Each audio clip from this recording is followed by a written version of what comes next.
Monday, Patriarchs. Memory verse, Romans 12:10. Be kindly affectioned one to another with brotherly love, in honor preferring one another.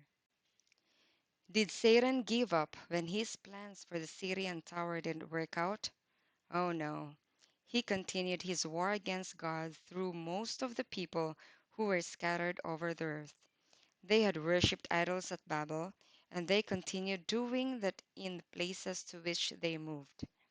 But there have always been some people who have loved and trusted God, and who chose to obey Him instead of obeying Satan.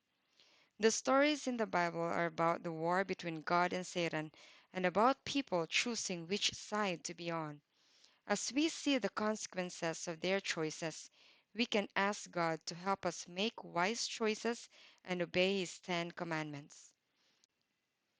Before the flood, and for hundreds of years afterwards, there were loyal men called patriarchs. They and their descendants were like bright lights in a world that seemed to be getting darker and darker. The firstborn son in the family of each patriarch usually became the next patriarch. The patriarchs taught their children about God, and that sacrificing a lamb was a reminder of God's promise to come to our world and die to save us.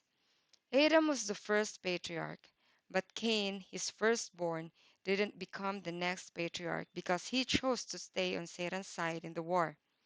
Finally, Adam's loyal son Seth became the second patriarch.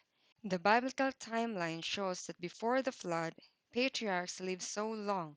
Several were living at the same time for many years. Noah, the 10th patriarch, was still living when the flood came, and for 120 years he faithfully warned the people to repent and saved.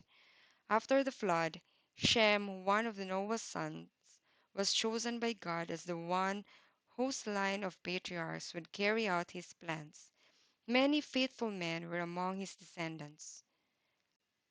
Let's apply it. Do you want to be one of God's loyal followers too?